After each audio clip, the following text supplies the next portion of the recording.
Welcome back to another episode of Straight Talking Leadership with me, Chris Piankowski. My guest today is David Daley. David is a fee-only advisor based out of California. The first part of his career started growing up in the trades, doing tile work on residential remodels. Starting as a teenager, he was climbing on roofs, pressure washing, repairing leaks, doing complete re-roofs. Second part of his career was in the metal distribution industry. He held positions ranging from machine operator, safety coordinator, warehouse lead, and production planner. Now, he's a financial advisor based out of California. His experience ranges from being on the work site, on the shop floor, all the way into the boardroom. David, welcome to the show.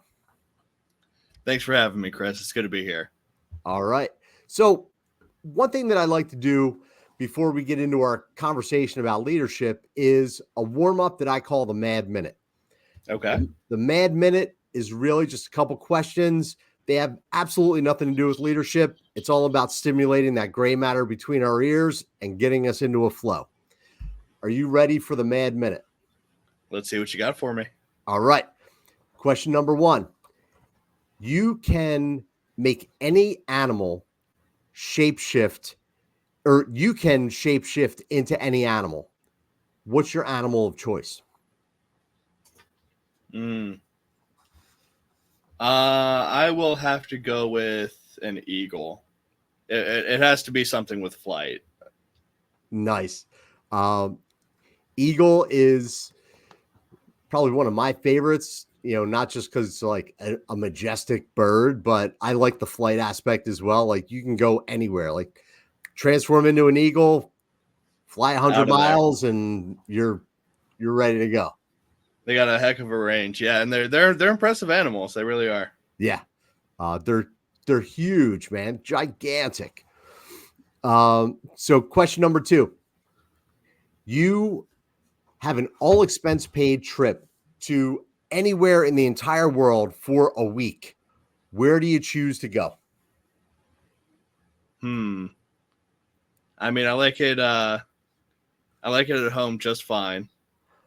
So and I'm not going anywhere right now, especially, when there's so much business to attend to. But, outside of that, honestly, I don't need to travel far. If you get me from California to the river in Arizona, I'm a pretty happy camper. All right. So keep it low key. No tropical locations, foreign countries, anything like that. No, I can keep the stress levels down and just relax. Get me on a pontoon boat. I'm happy. There you go. I'm with you on that. I like to keep it simple too. So, David, let's get into our conversation. The whole purpose of this show is to share leadership tips, tricks, lessons learned with the people that are watching and listening. So, I always like to start off with, what was your first leadership experience and how did it go?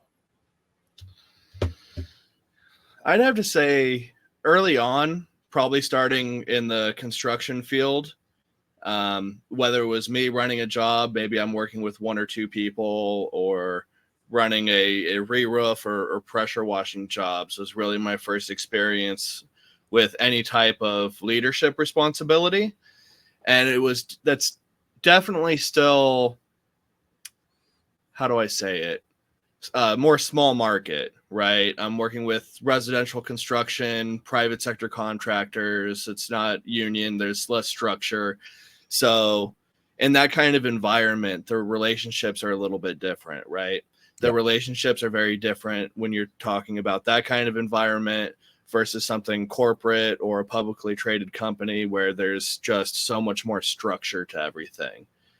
And you just have to learn to work with people. And, I had experiences that went very well. You definitely learn some lessons along the way, how to deal with people, because at the end of the day, if you're in the leadership position, even if you're not the owner of a company, or you might be the leader of your team or your segment, but at the end of the day, your job is to get results for a specific task, whatever it is that you're trying to do. And so you might be dealing with the task at hand, the people that you're working with to get that task done, as well as the end user experience, whatever that may be. Now, for me, that's a good, construction job done, leave it clean, everybody's happy, you didn't put holes in their walls, things like that. Yep. But everybody's experience is going to be different there. For sure. I know for me, I come from a family that's been in the construction trades for generations. I grew up on construction sites, starting at a really young age. I was the gopher and, go for this, go for that, go for lunch. And I kind of grew up in that environment, and it definitely helped to shape my leadership to an extent, because in my experience, when you're on some kind of job site, things are moving fast.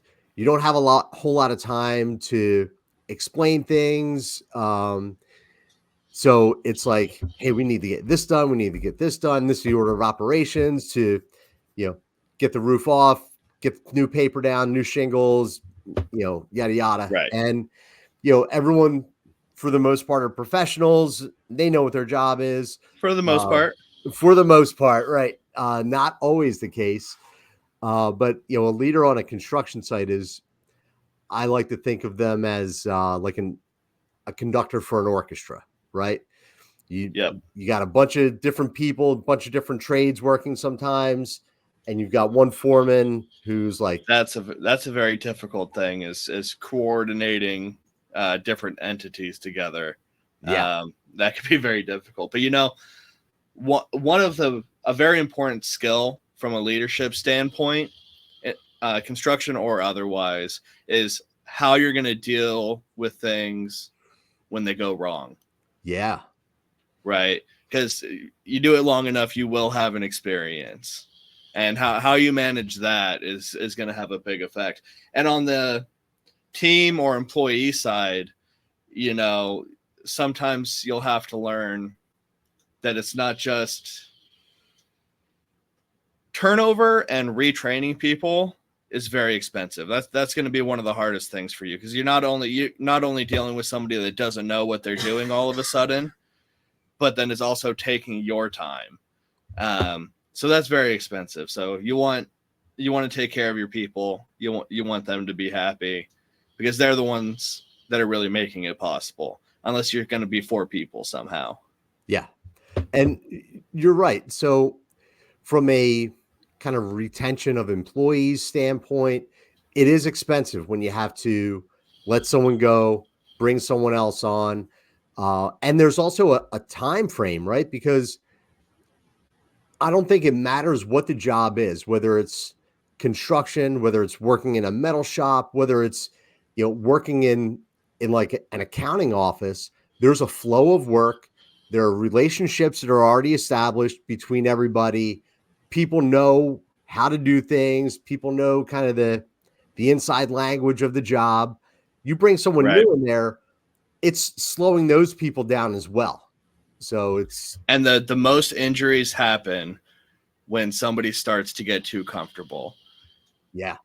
So when you go from being wary to thinking that you know what's going on, that's when accidents happen. That's right.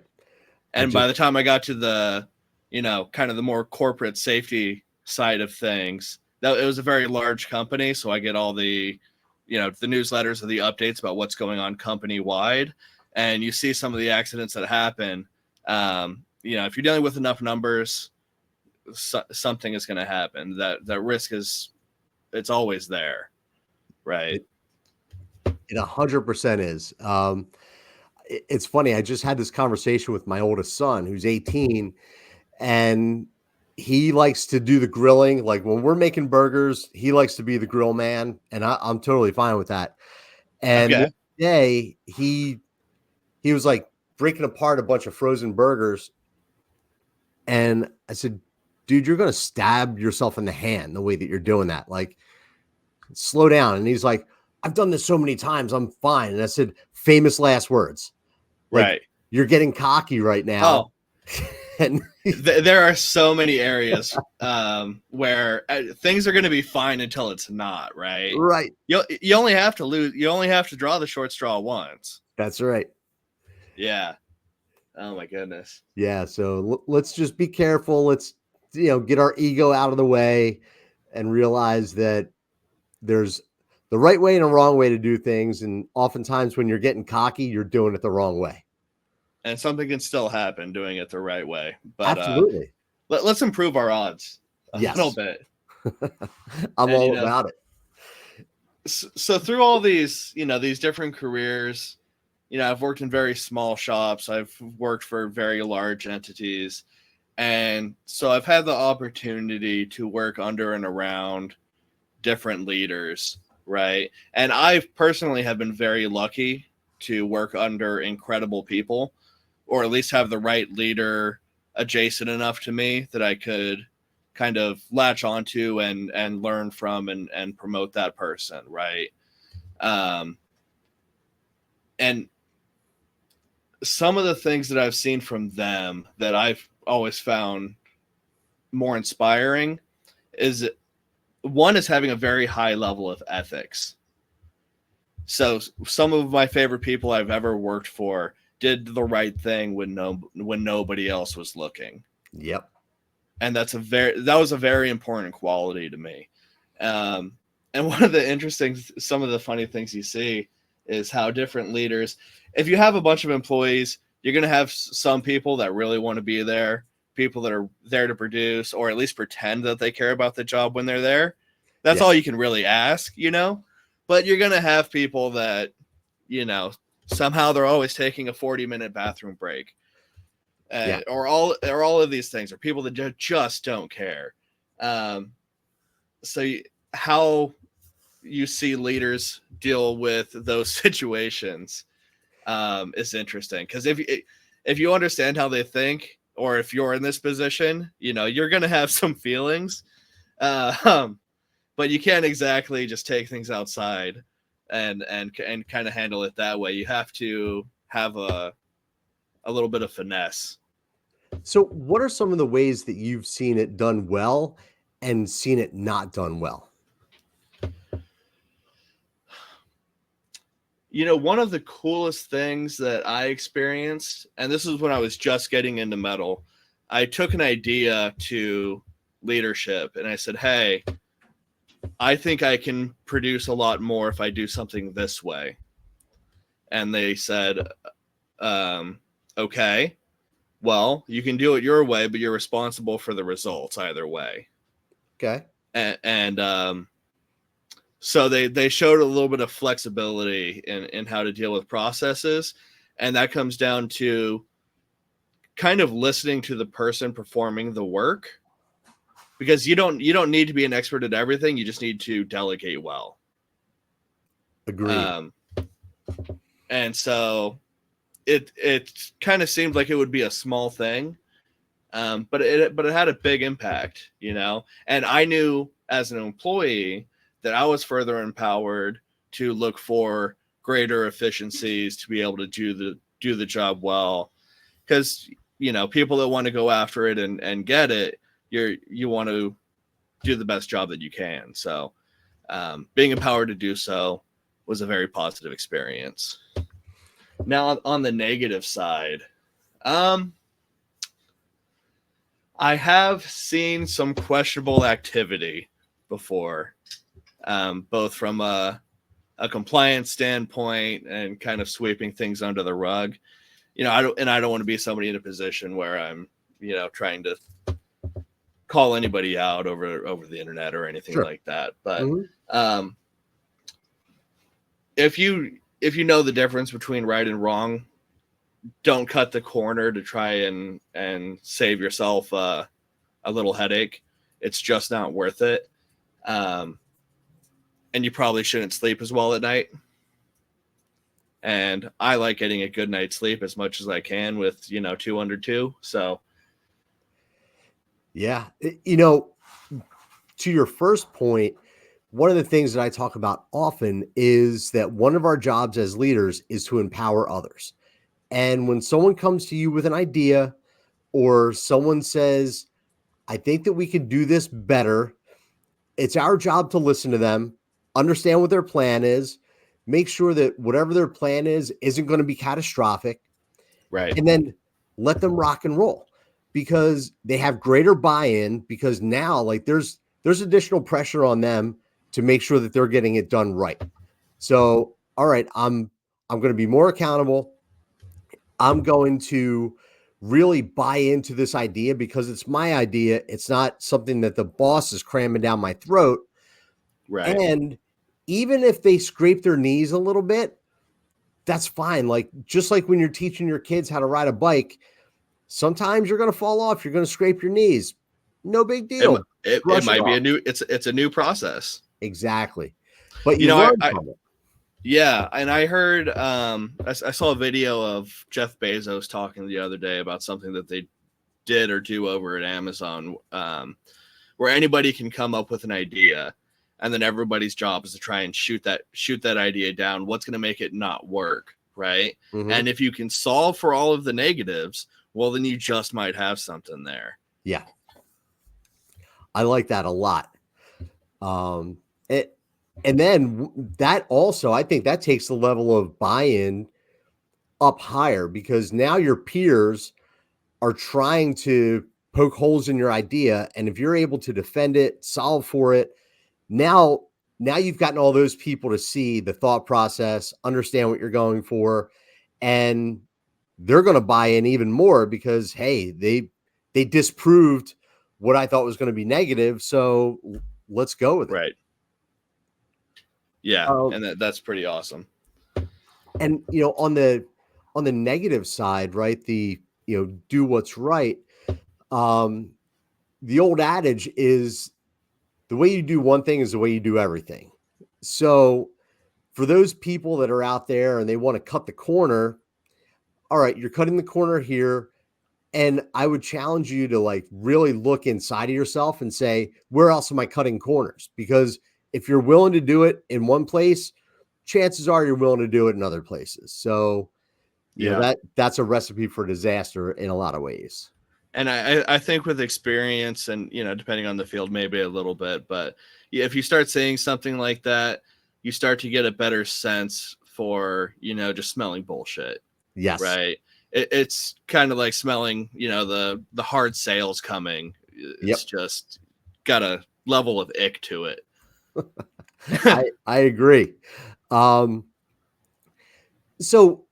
we talked a little bit about, leaders and kind of giving up the reins, but what would you say are like the top traits that you've seen in the leaders that you admire? Like what are some of the things that, if you looked across all the folks that you've worked with who are in a leadership position, are there common traits that they all have, or most of them have? That's a good question. I'm trying to give a good answer. I mean, the ethics is definitely part of it. You need a special level of tenacity. You need to be somebody that has a certain level of control over your emotions. Mm-hmm. So you're going to be dealing with a lot of things. You don't need to spread everything. Being able to manage that will help you manage people. The being tenacious. Those are some good ones. I might think of another one here, but we can start there. All right. Yeah. Tenacity is definitely high on my list, because you've got to have that when you're a leader and you're trying to motivate people to achieve a common goal. Sometimes there are going to be naysayers. Sometimes there's going to be a roadblock thrown in the way. But if you're tenacious in your pursuit of that goal, then you're always thinking about, all right, that roadblock, how do I get over it, around it, through it, right? Whatever. For the naysayers, how do I convince them otherwise? What are the things that I need to prove to them that this goal that we're going for is going to benefit everybody? And you know what? If it was easy, somebody else would do it. Yes. Being in that leader position, it's that you're making difficult decisions, and you might not get a lot of love for it a lot of times. You're right. Especially the more difficult decisions. So, you know what? There's one more quality that I thought of that may be the best or one of the most important ones, and that is being great listeners. Yes. One of the things that a lot of people struggle with is communication. And by that, I mean, people think that communication are the words coming out of my mouth to your ears. But communication is a two-way street. It's the way that we provide and receive information. So, you've heard people say, hey, we have 2 ears and 1 mouth for a reason, use them in proportion. But the leaders who are good listeners ask good questions, and they make sure that what you're saying to me, I'm completely understanding. I've got clarity around it so that we're able to be on the same page. But when you're not a good listener and you're just like letting someone go, the chance of you missing some details, of missing some things that are going to be important are increased. So, right. Well, yeah. And in that vein, when you're talking about being able to ask good questions, and some people have a tendency to want to ask very black and white questions in leadership positions. Is it black or is it white? Right. But sometimes it's better to ask questions that are leading to a destination. Right. Mm-hmm. So, and you know what, as a leader, you have to understand that there's, in my experience and from what, my perspective, there's always room for improvement. So if you think there's nothing else to learn, you might be in a tough position. But yeah, you got to be able to listen to people, ask good questions, and then make those decisions on if these great sounding ideas are actually positive or not. Yes. So, what are your thoughts about humility from a leadership standpoint? How important is humility? Oh, I mean, you got to own it and give credit where credit is due. I'm just somebody that's really about just cut the bullshit. Mm-hmm. A lot of times people know what the facts are. You're on the same team. If you're trying to pull one over, even if you're able to pull it off to the end user or the customer or something, the team around you knows that you're just completely disrespecting and have no regard for them. So yeah, I mean, it's just the right thing to do. I mean, that's where the humility comes in for me. Yeah, I agree. As leaders, we need to own every outcome, good, bad, or ugly.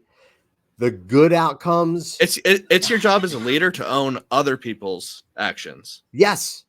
It's not just your own. That's right. You're the guide, you're the leader, you're the teacher, you're the responsible party. That's right. If the team fails, you failed. I couldn't have said it better myself. I mean, when the team does well, you as the leader give them the credit. That was my team that did that. When something breaks down on the team, that was me.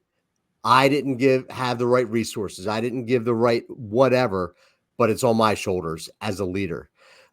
Early in my career, I had a boss who said to me, anything that goes wrong on this team is your fault. And immediately I was like, how can it be my fault when some of these people I'm not even managing? He said, it doesn't matter. You want to be at that level someday. That's a goal of yours. So you have to assume that everything that goes wrong is ultimately your fault. and you've got to figure out how to either mitigate against it or learn from it, take it on the chin, and make sure it doesn't happen again. Yeah. And you know what? A great framework or tool to put that thought process into perspective a little bit is being comfortable trying to do a root cause analysis. Yes. Right. And that can be important for all levels of business, I believe, because the problem is you might say, oh, okay, the job didn't get done on time. Okay, well, why didn't it get done on time? Oh, well, the delivery was a day late. Okay, well, there's your answer. Well, no, it's not. Right. You've run 100 jobs. You've had 10% of them be a day late, and this one just happened to be up against the gun. Why? Until you can't ask anymore, that's your root cause, right? And if you can apply that thinking, you can get you better answers, more complete answers. Mm-hmm. And for me, I think that's going to make more of a difference from people to try and get from a good enough answer to a much more productive answer, or from a mediocre leader to just a better leader. And we should always be trying to improve as leaders. I agree. And, the root cause analysis is actually, that's a great point, because number one, I think a lot of people are quick to just go with the surface level. It was late because of X. Okay, I can accept that. Band-Aids are easy. They are easy, but they fall off. And, that they don't last forever. And the same issue is going to come back to bite you in the ass again. And that's one of the things too that I say to people when they like, oh, it seems so frustrating that I have to ask the question why 5 times to get to the root cause. Well, do you want to ask the question 5 times once and understand the root cause and fix it there? Or do you want to ask the question why 100 times because the same thing keeps happening to you? And then deal with that repeating consequence over and over. Right. Like, do you want Groundhog Day, or do you want to just put this thing to bed and fix it for forever? Funny movie, by the way. It is. And oh yeah, don't drive on the railroad tracks. Oh man, we could start going down a rabbit hole of quoting Groundhog Day and probably other Bill Murray movies from my standpoint. Yeah. So yeah, that root cause, and it's also in the way that you explain it to people, because when you're asking why and drilling down, the people that you're asking are often going to get frustrated too. Like, no, I just told you it was because of this. Well, look, we're trying to understand what is really causing it, not just this surface level, because we don't want to repeat it. So that comes back to communication and the way that you as a leader are asking questions, asking the right questions, and trying to get people to talk even when they're frustrated. Super important. And ideally you want that individual to take some level of responsibility at that level, but you're still the line of defense against anybody else to them, right? And then back to, dealing with different types of people. Like, is this person giving me excuses? What are they feeling? How are they responding to this situation? What is their frustration? And you have to understand and get through all of that, and then start looking at the functional things that happened and how to analyze it. And in my experience, I don't know if you've had the same, but when I have drilled down on people, the ones that push back the most are typically the ones giving me a bullshit answer at the outset. Yeah. And it's like, no, you were just being lazy. So let's call it what it is. You were being lazy, and that's what led to this outcome. It wasn't A, right. B, or C. So unfortunately, part of your answer there might be, okay, how do I defend this process from laziness? Mm-hmm. That might be part of it. Things aren't designed to, it's quite the rabbit hole. Leadership is fun, I tell you. It is. it's fun, it's rewarding, it's frustrating, it's all of the above. Do you So I know for me, I've got some outlets, that because when you're leading people, that frustration can build up, right? So you need to have some kind of creative outlets or whatever to kind of get that stuff off of your shoulders. Do you Right. have any hobbies, outlets that you use to just kind of decompress, let things out? Well, Chris, the answer is not anymore. I used to have more. I don't have employees at this stage, but I'm in a way in a servant leadership for my clients. But in any case, if you're starting a business or running a business, and then if you have young kids at home, that's exactly my position. Hopefully you love what you do, Mm-hmm. because you will be doing it 23 hours a day. Yeah. So that thankfully my hobby is what I do, and even educating myself in my own space, that's a form of content I can um, enjoy. So, I mean, depending on your leadership position and the direction you're coming from, if you really love your industry and what you do, you might find more joy in things that how do I put it?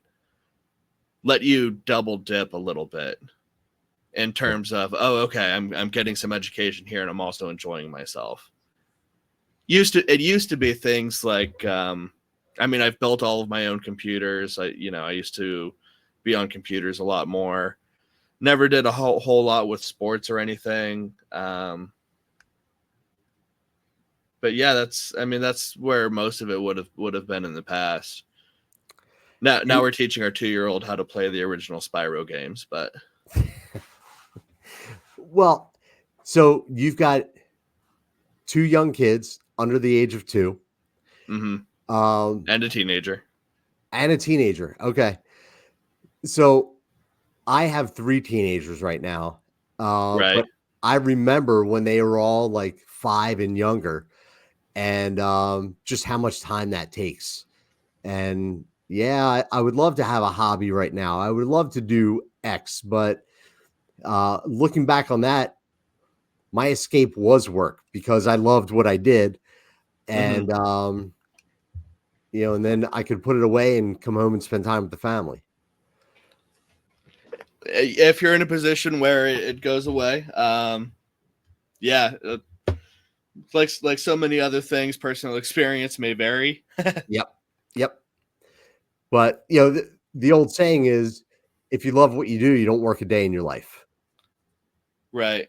So, What do you think about the concept of work-life balance? I don't subscribe to it too much myself. I think it's bullshit. Okay, Um, cool. We're on the same page. so I, I I think that there's something that I call work life management because balance, you're never going to have it. People shoot for it, they fall short. You're never going to have the equal amount of time for both. But if you manage your time properly, and this is my theory, if it's 4 o'clock on a Thursday and you're going to your kids' baseball game, then you know Yep. what? Put the phone down. Don't do work while you're watching the baseball game. Be present, enjoy it. And then if you've got work to do, I mean, pick it up later when the kids go to bed or something like that. But balance, work life balance is a fallacy as far as I'm concerned. Oh, Um, 100%. you have to manage your time and be present in the time. And sometimes some days you're going to work harder than others, and other days you're going to have more fun than work. Maybe at the end of it all, it balances out, but Maybe. And you yeah. know what? And to what you're saying, I completely agree. And I think it's a thinking that this tribe or the tribe of people that may subscribe to similar forms of thinking would agree with, and something that I'm always telling small business owners, right, is, or people that are thinking about starting businesses and putting themselves in that leadership position, is if you think you get more time, just forget about it. You don't get more time as a leader or a business owner. What you do get maybe is lifestyle flexibility, right? Yes.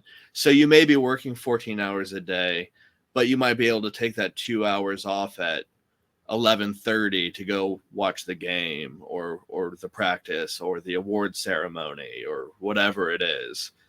And you may not even have that right away, but that's something that you're building towards. Yeah, I completely agree with that. I'm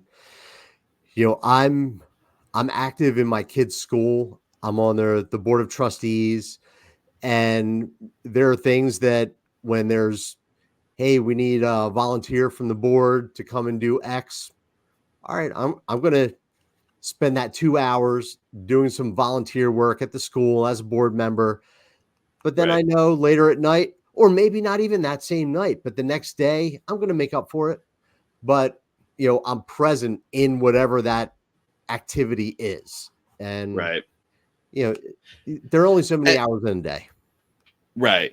And, depending on your level of leadership and your business model, that's where you see, or one of the things you see is you get some leaders from some companies involved in community events and all of these sorts of things. So it's a great thing if you get to experience that as a positive double dipping thing where you're networking and enjoying yourself doing these community things. Yeah. But there's building those relationships is still a very important thing that needs to be done, right? Like, why does this very large construction company have any interest in this lobster eating event, right? But it's the networking. There's the people at these different levels or ways that these big companies give back to the community. They're managing it in their financials. They're managing it in their relationships. So you just get this whole new level of things to think about. Yes. Very true. And from a leadership standpoint, relationships are so important. You can't do it all alone. And you never know of the people that who they might know, who might need your services, who might need whatever. So, building those relationships is so important, whether it's with external people or the folks that you're leading. People do things for people they have relationships with. Yeah. No, it's so true. And you know what? So being able to delegate is going to be something that for a lot of people is going to cause pain points. Yeah. Okay. And I've heard this spoken from other people in the leadership space. So most people think about it's like, okay, well, I need to get the accounting off my plate. I'll hire an accountant. I need to get the marketing off, or HR, or, these different tasks or sections. So you start hiring in those positions. But beyond that, okay, the one that people think about less often is being able to replace yourself at that next level, right? Eventually, you're going to need to delegate to a delegator. You've separated yourself even further from the thing that you had so much difficulty letting go of in the first place. But you have to remember that if you're paying somebody $25 an hour so that you can go do $100 an hour work, that is a net benefit to you and the company. Absolutely. It's getting the highest and best use out of all of your resources, including human resources, the people that work for you, and, everywhere across the line. Right. But, and that is a big part of leadership, is understanding the allocation of resources, including your own time. And I've had people say, "Oh, I feel bad about asking people to do certain things." Well, number one, as a leader, I believe that I don't ask people to do things that I wouldn't do myself. So, hey, I can do it. I would do it, but there are better ways to use my time. And for the us achieving the same big goal, then I need you over here while I'm over here. So there are so many different ways to look at it and get over that fear of delegating or the fear of asking people to do things. Like that's what leadership is about, is asking people Yeah. to do things. And and the right culture and the right team is probably going to be people that want to be involved in things. So talk to your people, get the buy-in, build the culture. You want people to be happy to be there. Whatever your job or your service or product is, the company exists to create some kind of economic benefit, right? You're Right. producing something to solve whatever the problem is that people are buying. And then people found you and ended up working for you because they want economic and benefit for themselves so that they can improve their life and provide for their family, right? So the more buy-in you can get and the more cohesiveness in your culture, I mean, not only is work going to just run better, but everybody's going to have a better time, and that doesn't suck. Yeah, exactly. That's the last thing that we want to do is create, that we spend so many of our waking hours at work, and when it sucks, it really sucks. So, if you can, as a leader, reduce that level of suck, then, your outcomes are going to be so much better. Yeah. And I don't know how much this part of it comes up on your show, but there's going to be times when you make hiring mistakes. Mm-hmm. And the best thing to do is to handle it quickly. Yes. Yeah. The old adage, hire slow, fire fast. Yeah. Um, you're going to make mistakes. And so let me ask you, what do you do, or what have you done to try to minimize those hiring mistakes before they even, move forward? Yeah. Um, my experience hiring was pretty limited, but I do have some insights there. So one of my favorite things that I learned from that is you don't judge a book by its cover. You don't know what the results are going to be. I had one of my most surprising hires, actually two people that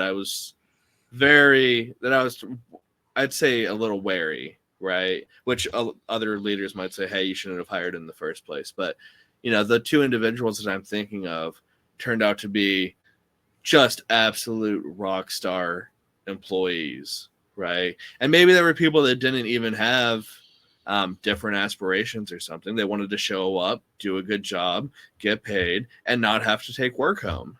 Mm-hmm. Um, but the forward presentation from these individuals was, you just don't know sometimes. So I'm sure there's other people out there that are going to be better at reading people that may have seen something other than what I did. But you're not gonna know until somebody gets in there. Probably important to make sure that there's a minimum level of skills, but pretty much anything you're hiring for is trainable. Okay. Agreed. So, and it's not necessarily going to be about, oh, well, I was in school for 6 years to get this thing, or, here's my 12 certificates and things like that. But people just matter more than that. So whether they have the skills or the mindset, is going to matter a lot more. Yes. But, if you're in, like metal or construction, make sure they can read a tape measure. Yeah. Um, One of the things that I talk about is kind of screening for culture and like core values. So when you can have some kind of component in your hiring process that, number one, let your candidates know these are the core values of the organization. This is how we do things, and There then you go. allow them to either say, "Man, I really resonate with those core values," or like, "That is not me." That really mitigates the risk of a bad hire because you can train for skills, but you can't train for values or There you personality. go. So, Something else that Dave Ramsey does actually in their hiring is part of that probationary period is, okay, you're going to be trained on our culture and the culture that you are coming into. And the way that he put it is you're coming into our family and our company culture. And as the new hire, you're coming into kind of assimilate into some of that. mhm. Yeah, it's so important because when you have, a homogenous group, for lack of a better word, right? Everybody is on the same page with their values, and you bring this one person in who maybe they answered all the questions right, they've got the right background, they've got the right skills, but now you're putting some oil in this bucket of water, Mm-hmm. and it's going to create a toxic environment that's going to make all of your other people irritated, and Right. that's going to grind everything to a halt. So making sure that you've got that cultural fit is so important, to prevent from those bad hires. Right. Yeah. Um, so David, I know we've been talking for a little while here. One last question I've got for you, and then we'll wrap up the show. But Okay. what is your leadership philosophy? The best way I can think of to answer that is I'm a strong believer in servant leadership. Mhm. Okay. Um, I mean, there's different styles of leadership. I'm not one to say who's right or who's wrong or more right or anything like that. And I don't believe in a one size fits all for anything. No. I'm a planner, so if your planner says there's a one size fit all, run away. But Yes. a servant leadership, leaders who can empower and lead those to better results for the end user and better results from them. That's the type of culture that I want to embody and push forward, bringing people up and pushing out better opportunities and results on the front end as well. The best leader is a teacher and a guide, right? Not somebody cracking a whip or making demands. I agree 100%. And I'm a big fan of the servant leader mindset, because the better you are to your people, the better your people will be to you and to your customers and to the process. So, yeah, you've got to have people first in mind. Um, I always think about when you're presented with a challenge, it's how does it affect the individual team members? How does it affect the team? And then how does it affect me, in that order? So that's, very much servant leader like, Right. the old, One there's one possible, everything comes with benefits and drawbacks. sure. One of the drawbacks to the servant leader mindset can be that decisions might happen a little bit slower, Yeah. potentially, Potentially. where a much different leadership style might say, no, this is the answer, this is what we're doing. And there's going to be times when one might be better than the other. Yeah. And yeah, but that's the model that I subscribe to. That's what I would promote. I'm a fan. Uh, David, any last words, parting thoughts before we wrap it up for today? I would just say, in the grand scheme of things, I want people to be able to focus on their business and focus on on your family, So it's better to focus on getting fundamentals right and doing them well. There's so many areas in life where you don't have to get cute with shit. Mm-hmm. So keep it simple, stupid.